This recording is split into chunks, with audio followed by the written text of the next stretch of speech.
Hi అండి. అందరికీ నమస్కారం. Welcome to my channel. ఈ వీడియోలో ఉద్యోగులకు మరియు పెన్షనర్లకు 16 నెలల అరియర్స్ రద్దు ప్రకటన.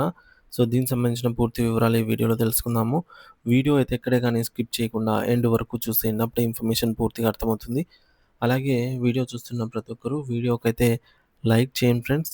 ఈ వీడియోని తోటి ఉద్యోగ, పెన్షనర్ మిత్రులతో అయితే షేర్ చేయండి. కొత్తగా మన ఛానల్ చూస్తున్న వారు ఇంకా ఎవరైనా సబ్స్క్రైబ్ చేసుకోకపోతే వెంటనే మన ఛానల్ అయితే సబ్స్క్రైబ్ చేసుకోండి. సబ్స్క్రైబ్ చేసుకోవడం వల్ల నేను చేసే ప్రతి ఒక్క వీడియో మీ వరకు రీచ్ అవుతుంది. ఇక ఆలస్యం చేయకుండా వివరాల్లోకైతే వెళ్ళిపోదాము. ఫ్రెండ్స్, ఇక విషయానికొచ్చినట్లయితే దేశవ్యాప్తంగా ఉన్నటువంటి సుమారు 50,00,000 మంది కేంద్ర ప్రభుత్వ ఉద్యోగులకు, 65,00,000 మందికి పైగా కేంద్ర ప్రభుత్వ పెన్షనర్లకు ప్రభుత్వం నుండి ఒక నిరాశాజనకమైన వార్త వెలువడింది. అంటే గత 16 నెలలకు సంబంధించి అరియర్స్ విషయంలో ప్రభుత్వం తీసుకున్నటువంటి నిర్ణయం వారి జేబులపైన గట్టి ప్రభావం అయితే చూపనుంది. సాధారణంగా ప్రతి 5 ఏళ్లకోసారి కొత్త వేతన సంఘం సిఫార్సుల మేరకు జీతాలు, పెన్షన్లు పెరుగుతాయి. ఎనిమిదో వేతన సంఘం నియమాల ప్రకారంగా 2026 జనవరి 1 నుండి కొత్త జీతాలు అమల్లోకైతే రావాల్సింది. కానీ ఈ ప్రక్రియలో జరుగుతున్న జాప్యం వల్ల ఉద్యోగులు, పెన్షనర్లు తమకు రావాల్సిన అరియర్స్‌ను కోల్పోయే ప్రమాదం కనిపిస్తోంది.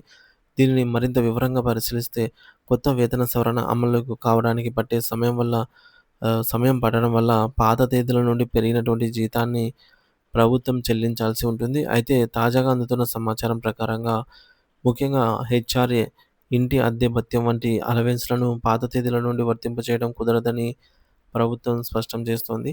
అంటే కొత్త వేతన సంఘం సిఫార్సులు ఎప్పుడు అధికారికంగా అమల్లోకి వస్తాయో ఆ తేదీ నుండి మాత్రమే పెరిగిన హెచ్ఆర్ఏ అందుతుంది తప్ప అంతకుముందు ఉన్నటువంటి నెలకు సంబంధించిన బకాయిలు చెల్లించబడవు. దీనివల్ల దాదాపు 16 నెలల పాటుగా పెరిగిన ఇంటి అద్దె భత్యాన్ని ఉద్యోగులు నష్టపోవాల్సి వస్తుంది. ఇది వారి నెలవారీ బడ్జెట్ పైన తీవ్ర ప్రభావం అయితే చూపుతుంది. కేవలం హెచ్ఆర్ఏ మాత్రమే కాకుండా కరువు భత్యం, డీఏ మరియు పెన్షనర్లకు ఇచ్చే కరువు ఉపశమనం డీఆర్ బకాయిల విషయంలో కూడా ఇలాంటి జాప్యమే జరిగేలాగా ఉంది. పెన్షనర్లు తమ వృద్ధాప్యంలో వైద్య ఖర్చుల కోసం మరియు ఇతర అవసరాల కోసం ఈ యొక్క అరియర్‌లపైనే ఎన్నో ఆశలైతే పెట్టుకున్నారు. ప్రభుత్వం నుండి వచ్చినటువంటి తాజా సర్క్యులర్ వారి భవిష్యత్తును, ఆర్థిక ప్రణాళికలను తలకిందులు చేస్తోంది. ప్రస్తుతం 8వ వేతన సంఘం తన కసరత్తును కొనసాగిస్తోందని ఉద్యోగ సంఘాల నుండి డిమాండ్‌లు స్వీకరించడానికి గడువు ఈ నెల 15వ తేదీ వరకు పొడిగించింది. ఈలోపు ఉద్యోగులు తమ గోడును కమిషన్‌కు విన్నవించుకోవడానికి ఇదొక చివరి అవకాశమని అయితే చెప్పవచ్చు. ఒకవేళ ప్రభుత్వం తన నిర్ణయాన్ని మార్చుకోకపోతే లక్షలాది మంది తమ కష్టార్జితమైనటువంటి బకాయిలను శాశ్వతంగా కోల్పోయే పరిస్థితి ఏర్పడుతుంది. మొత్తానికి చూసుకున్నట్లయితే అరియర్‌ల రద్దు లేదా జాప్యం 16 నెలల కాలానికి సంబంధించిన బకాయిలు అందజేయకపోవచ్చనే ఆందోళన అయితే పెరిగింది. హెచ్ఆర్ఏ నష్టం. ఇంటి అద్దె భత్యాన్ని పాత తేదీల నుండి ఇచ్చే అవకాశం లేదని సమాచారం. లబ్ధిదారులు ఎవరు అంటే ఈ నిర్ణయం వల్ల 50,00,000 మంది ఉద్యోగులు, 65,00,000 మంది పెన్షనర్లు నేరుగా ప్రభావితం చెందుతారు.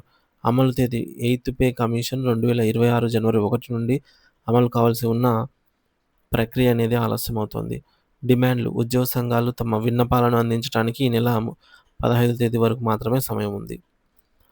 8వ వేతన సంఘం అమల్లో జరుగుతున్నటువంటి జాప్యం వల్ల కేంద్ర ప్రభుత్వ ఉద్యోగులు మరియు పెన్షనర్లు దాదాపుగా 16 నెలల అరియర్స్‌ను కోల్పోయే ప్రమాదం ఉంది. ముఖ్యంగా హెచ్ఆర్ఏ వంటి అలవెన్స్‌లు పాత తేదీల నుండి చెల్లించబోమని అయితే ప్రభుత్వం సంకేతాలు ఇవ్వటం వల్ల ఉద్యోగుల ఆర్థిక ప్రణాళికలు దెబ్బతింటున్నాయి.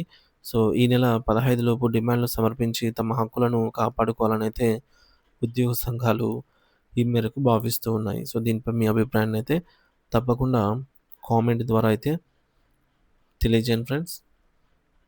Thank you for watching this video.